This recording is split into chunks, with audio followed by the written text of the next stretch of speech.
Cavalcade of America. Starring Irene Dunn in Citizen Mama. Presented by the DuPont Company, makers of better things for better living through chemistry.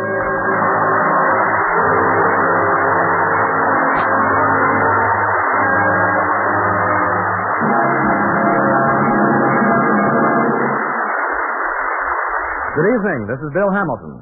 Tonight, the DuPont Cavalcade comes to you from the beautiful Kleinhans Music Hall in Buffalo, New York, where the 25th anniversary of the birth of DuPont cellophane is being celebrated. On this cavalcade, we present one of Hollywood's brightest stars and one of America's most distinguished citizens, Irene Dunn. Miss Dunn will portray the character of Mama, which she made famous in the motion picture success, I Remember Mama. In our original radio play, Citizen Mama, daughter Catherine tells of further adventures of Mama and the Hanson family.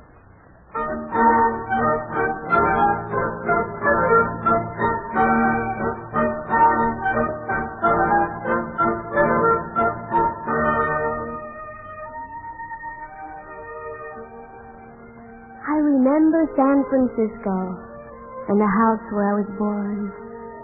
I remember the fogs rolling up the hills from the bay and the sound of boat whistles never stopping. I remember the girls I grew up with and all our neighbors there on Steiner Street.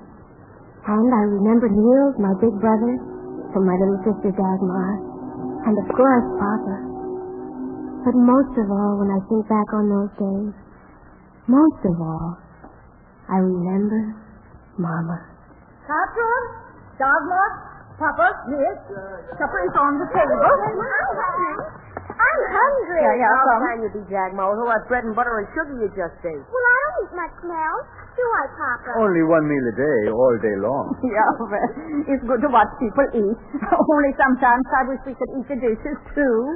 Guess who washes the dishes at Alice Jordan's house, Mama? Mr. Jordan. Well, it's not the way I was brought up to run the house. Oh, Alice says her mother says that's the way Americans do things. I hate Mrs. Jordan, and I hate Alice Jordan.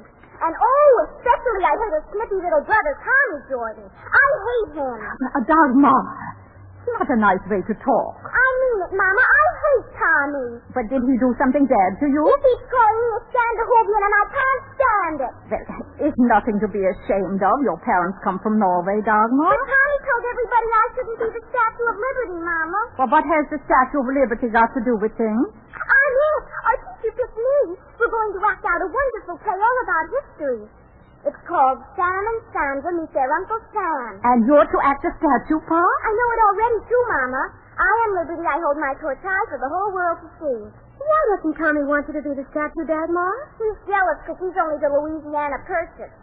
Oh, well. He told everybody in the playground, and practically I shouldn't be the Statue of Liberty because it's American and I was Scandinavian. Oh, well, now, you are not to mind names, Dagmar. You are just as much American as Tommy Jordan, born here, same as him. I told him so, too.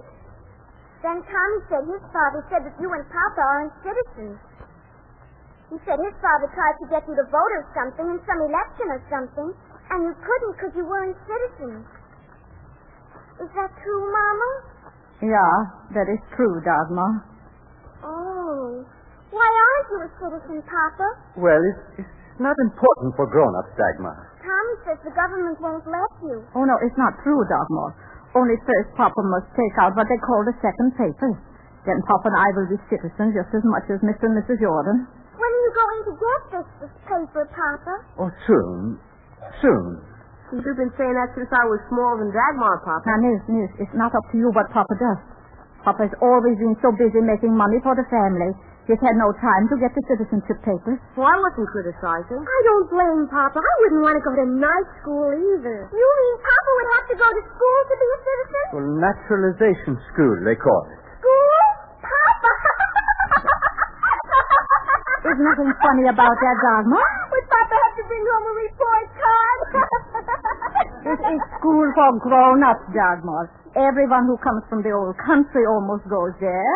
Oh, I wish you'd do it right away, Papa. Will you please? Please. Well, all right, I do it.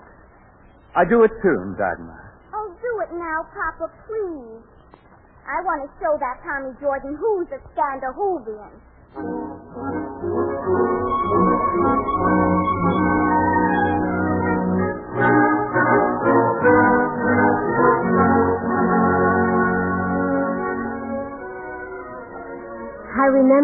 supper was over and the dishes were washed, Dagmar would feed her pet, and Nils would go to his room and do his homework.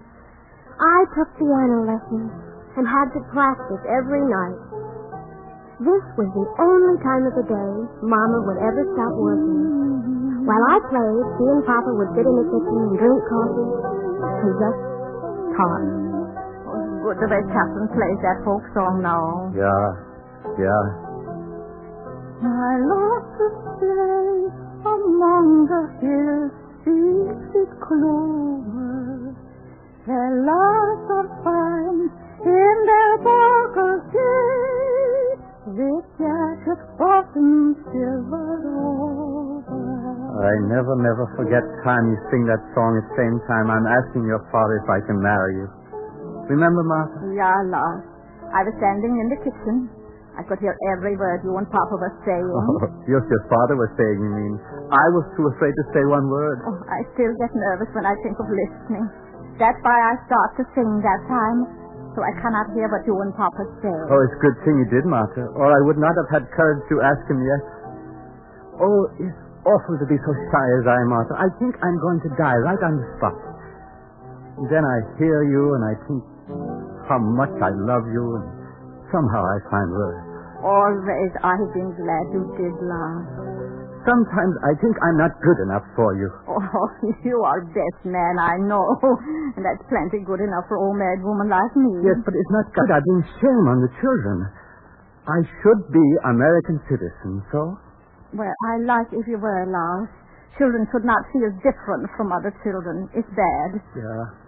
Yeah, I know. Or couldn't you try the night school just once more? It would make the children very happy. Oh, I would like it, Martha. And not just for Niels and Catherine and Dagmar. For you and me, too.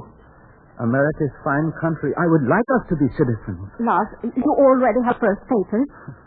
3 times already I have first papers. Yeah, but the last ones have not run out yet. You have only to get your second papers and it's all over. Oh, only. Oh, yeah. No. Oh, won't you try? Just once more, Lars. Maybe you get teacher this time. You feel at home this. Just once more, Lars. Try. I don't know where I ever get a teacher I feel good with. But I'd try it once more if it makes you happy. Oh, it does, Lars. Where is everybody? Is nobody home? It's Uncle Chris. Mama, Papa, Uncle Chris is Now, say nothing of the night school to him, Martha. He's a big talker and you're for your uncle is. I never hear the end of it. No, don't worry. I won't say a word. Hello, Martha. Hello, Uncle Chris. Hello, Uncle. Dagmar says you are going to be a schoolboy again. A little schoolboy, huh, Lars? This is so funny. Dagmar, it's time for bed. Go now. I want to stay here with No, Uncle Chris. go now. No, I say, Dagmar, go. Here's something make you sleep better. Nickel. Thanks, Uncle Chris. Go now. Mama, Yes, what is it now? you know what the Torch of Liberty is? It's the janitor's flashlight. Good night. Yes. Good night. Good night, Martha. Now, Martha, you bring me and Lars drink, and we celebrate Lars is old enough to go to school. Uncle Chris, it's not kind of you to make fun of Lars. He cannot help that he is shy with strangers any more than you can help that you have loud voice. What is wrong to laugh at people when they're funny? For a grown man to be afraid to go to school is funny. Little Dagmar is not afraid. Her father is. That's funny, so I laugh. School is wrong to even think of, Martha. I could never do it. Of course you can, Lars. No. We forget the whole thing. I go now and get a drink for Uncle Chris. Oh, now see what you did. No wonder they call you the Black Norwegian. You're a big bully, Uncle Chris. I am not bully. I am head of family. You were not nice to Lars. It is better you I laugh at Lars than strangers laugh. At school, he used to make fool of himself. We will see, Uncle Chris. We will see.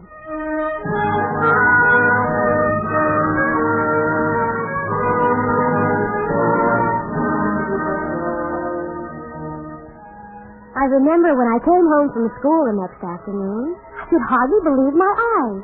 Mama was sitting down reading a book. She was always too busy for reading. Oh, Catherine. What are you reading, Mama? Well, it's World Almanac Niels gets for Christmas. Oh, that. There is Dagmar. Oh, she came home with me. She's out in the backyard playing with some other little girls. Uh-oh. Sounds like Tommy is there, too. I'm not. I'm an American just as much as you, so go.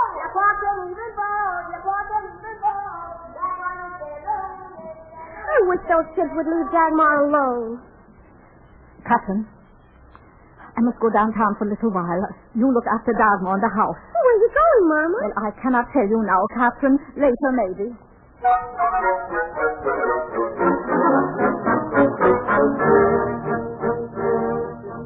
I couldn't imagine where Mama was going. She was so mysterious about it. Yes, lady? You are Naturalization Bureau? Yes? My husband is named Lars Hansen. He is from Norway. Is fine carpenter. He wishes to become American citizen. Very well. The first thing your husband has to do, Mrs. Hanson, is to fill out a declaration of his intent to become a citizen. Yes. You may have heard that called the first paper. My husband has already taken out his first papers 3 times. I see. Well, then, before he can become a citizen, he must live in the United States for at least 5 years. Oh, my husband has already lived here longer than that. 16 years. Then at least 2 years must elapse between the time he files his declaration of intent and the time he can take his examination for citizenship. Oh, it's over 2 years already since my husband took out his first paper. It's 2 years, 5 days. In that case, he can be given an examination, and if he's approved, he becomes a citizen. Yeah. Now, please, what is this examination like? Well, it's very simple. The alien has to prove to the examiner that he can speak English, Oh, my husband speaks fine English. that he can write his name, Oh, my husband writes fine hand. and he has to show attachment to the principles of the Constitution. Oh, my husband. Oh, yes, I see. Well, now, they'll teach him everything he needs to know in naturalization school. Well, may I ask a question for myself, please? Ask anything you like, lady. When my husband becomes citizen, I become citizen too, so? Automatically. And I do not have to go to school or take examinations, so? That's what I meant by automatic. Where do I fill out the paper to become citizen? You don't, lady. Your husband does. But you do not understand. I wish to go to school, take examination, and become citizen first before my husband. Then he will become automatic citizen. So? It ain't so, lady. It just ain't so. But if I become citizen, then husband does. Why cannot he become citizen than I do? The law says you're what your husband is, not vice versa. That's the law. Oh, but my husband wants to be citizen very much. Then he'll have to take the examination like anybody else, himself, in prison. Is that good and clear? It's clear, yeah, it's not good.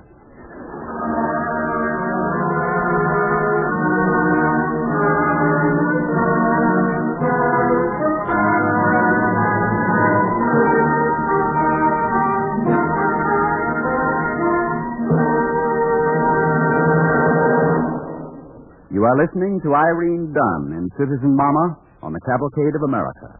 Presented by the DuPont Company, makers of better things for better living through chemistry.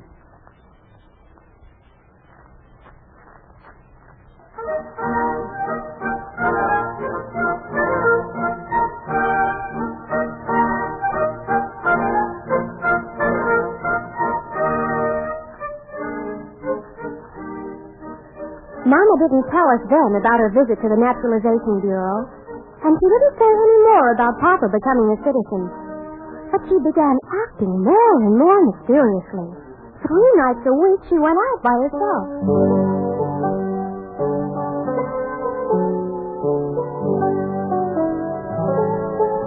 Oh, that folk song is fine, Steve Saxon. It makes me think of Norway. Is Norway beautiful, Papa? Yeah, if you like mountains. Is Mama home yet? God, Ma, you ought to be in bed. Mama said I could stay up till she got home. Oh, here's Mama now. Hello? Oh, it's not Mama. It's Aunt Jenny. Hello, Aunt Jenny. Hello, Aunt Jenny. Hello, girls. Hello, Hanson. Hello, Jenny. I stopped by to get more recipe for angel cake. First use is one less egg than mine. She's not home yet, Jenny. Oh? What is Martha doing out at night? She's at Aunt Trina's. Trina's? Yeah, 3 nights a week she goes now and helps Trina sew clothes for the new baby comes. Martha is not at Trina's. I was just there. And Mama's not there? No. Nor is Trina seen her for 2 whole weeks, he said. She was there the night before last. That is what Martha says. Where else would she be? If my husband was alive and I went out 3 nights a week, my husband would certainly ask me where I went. Why would she say Trina's if she was going some other place? All I know is not that Trina's. I was there. Hello? Is Nils home from the Boy Scout yet? Oh, Jenny. Hello, Mama. But does no one else say hello? Where have you been, Martha? Jenny was at Trina's. Said you were not there. And where did you say I was, Jenny? I said I was at Trina's. You was not there. That's all. In other words, I tell lies. I said no such thing. Well, I did tell lies. Martha. So, I have not been at Trina's tonight or any night lately. Stop it. She has been, Laura. I will not, Jenny. It's Martha's own business where she goes. But don't you want to know, Lars? If you want to tell. I've been to school. Cool, Mama. I told Fib so you would not laugh at me like you did Papa. But why'd you go, Mama? So Papa would not have to. They teach me to be the citizen, and I teach it all to Papa. It's good, Papa.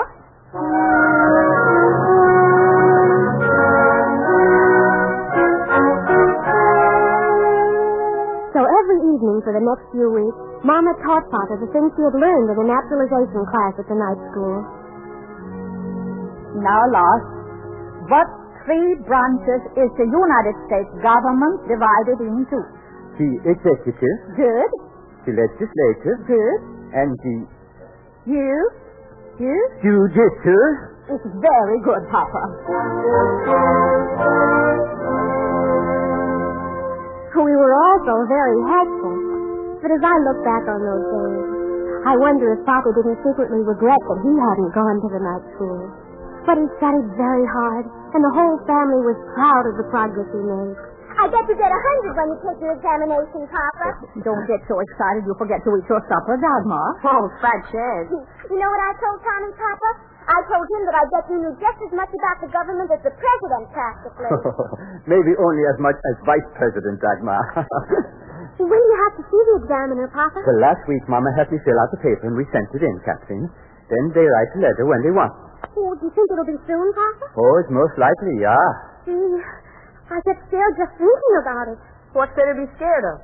It can't be so hard to be a citizen. Look at them all. Papa knows every question the examiner might ask him. You will see. Oh, if only I can say what I know. Oh, you will, Papa? Sure you will. There's a doorbell. Park it. I'll go. Now, sit down, Dagmar. Dear, still go. Yes, Mama. Wouldn't it be wonderful if it was a lawyer telling us we'd been left a fortune by a long-lost uncle? Yeah, it's more likely to be the paper boy wanting his money for last week. Who is it, Neil? A letter for Papa. It's from the Naturalization Bureau. That's Here, Papa. Oh. Thank you, Neil. Hey, what's it say, Papa? Just a minute. Give him time to get it open, can't you? I'm all thumbs, Martha. Well, Lars? On 25 of this month, I'm to go to Naturalization Bureau and see examiner. The 25th is only 3 days off. It's good. Sooner is the better. Oh, but golly. Come on now, girls. It's time to clear the table. All right, Mama. Papa's going to Castle. Yeah, Dagmar. Come, Catherine. Oh, yes, Mama. You'd think they'd give more than 3 days notice. Papa, Yes, Neil? there's a thing the fellas at high school do sometimes when they're scared about an exam. Well, They write the answers on their cuff. do you do that, Neil? Oh, no, Papa. That would be cheating. If you don't do it, Neil, I don't do it either. I just wanted to help, Papa. You are a good boy, Neil.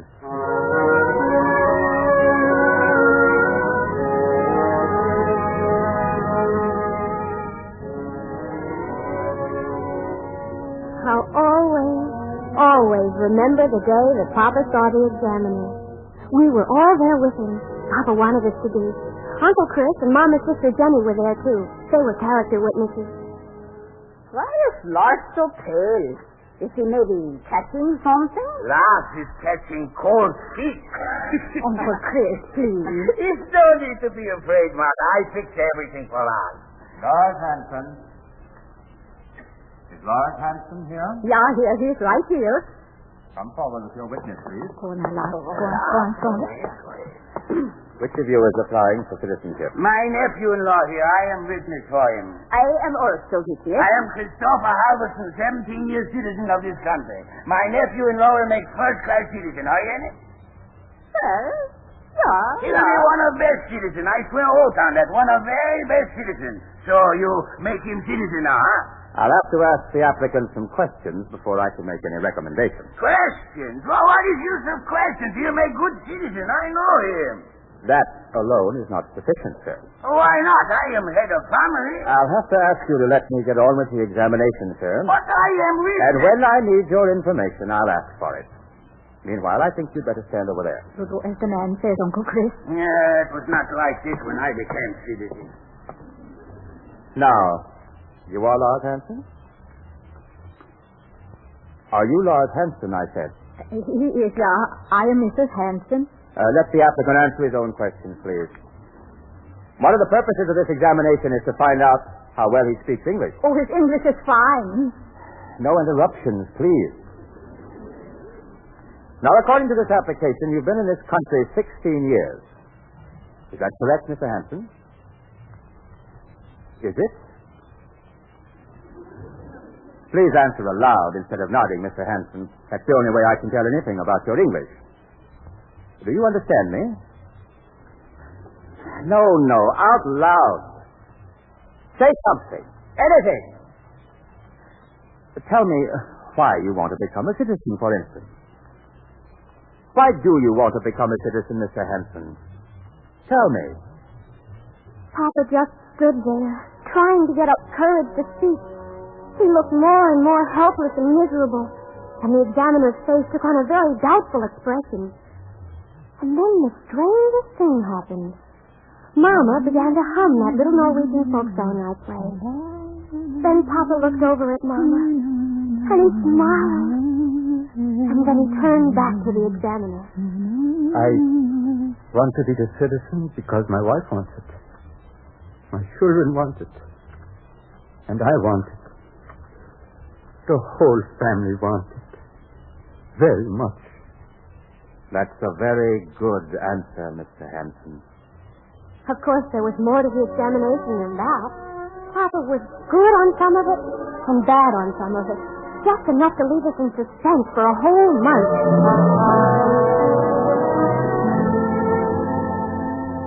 Then one day, Papa got word to come to the final hearing. And now the oath of allegiance, Mr. Hanson. One question, please. Certainly.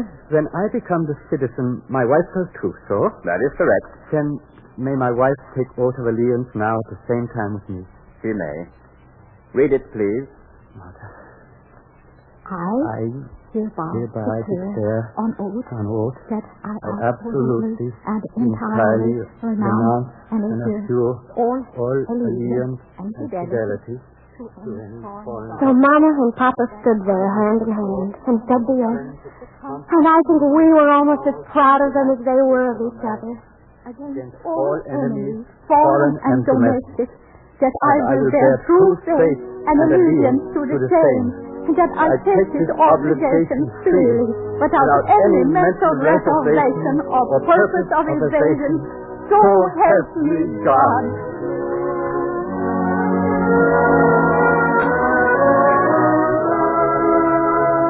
And that's how Mama and Papa became citizens. And what I remember most about the whole thing is Mama's last question to the judge. Mr. Judge, to be the citizen, have I paper to sign or anything? Not a thing, Mrs. Hanson. You women have it easy. Mama just smiled.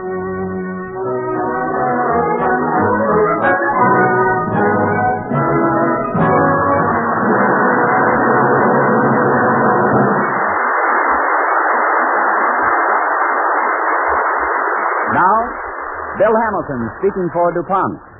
This evening's Cavalcade broadcast has come to you from the city of Buffalo in New York State. Here in Buffalo, just 25 years ago, the DuPont Company built a plant which was to change the buying habits of a nation. Its product, scarcely known then, was a tough, transparent film invented by a Swiss chemist who hoped to make a stain-proof tablecloth. The film was costly to make, but the DuPont Company was willing to risk capital for the plant. It was a chance, but the DuPont management believed the new chemical film might have far-reaching use. It might provide new standards of convenience and cleanliness. It might prove to be a better thing for better living through chemistry. The name of the product, as you have probably guessed, was and is DuPont cellophane. The cost of manufacturing the first cellophane the DuPont company produced in America were such that it had to sell at a price of $2.65 a pound. It was used in a limited way, mainly for wrapping candy boxes. But more and more capital was poured into the venture. In DuPont laboratories and in the plant itself, chemists, engineers, and other technologists were hard at work. The first great result of this team of investment and research was a cellophane film that was moisture-proof, that would not let moisture in or out. Keeping the film's transparency and flexibility, the technologists went on to improve it in other ways. They perfected films which could flow swiftly through wrapping machines, films which actually controlled the amount of moisture passing through them, films which could be sealed by the touch of a hot iron. Today, this Buffalo plant is one of 4 DuPont cellophane plants, employing, all told, nearly 5,000 highly skilled people.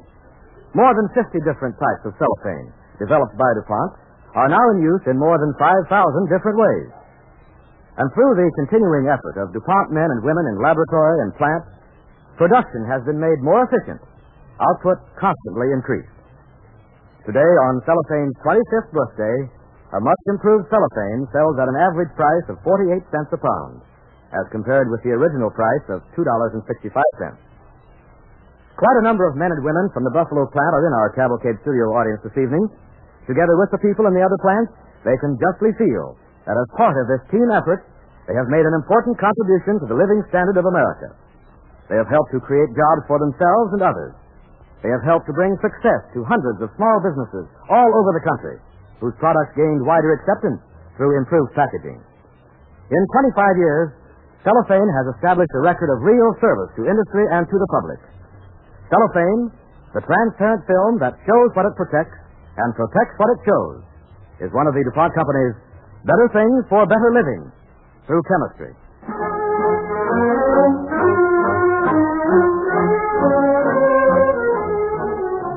Tonight's Cavalcade play, Citizen Mama, was written by Frank Gabrielson. Music was composed by Arden Cornwell, conducted by Donald Bryan. This is Ted Pearson speaking.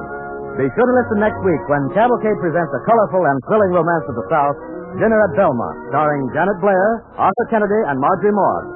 Cavalcade of America is directed by John Zoller and came to you tonight from Kleinhand's Music Hall in Buffalo, New York, and is presented by the DuPont Company of Wilmington, Delaware.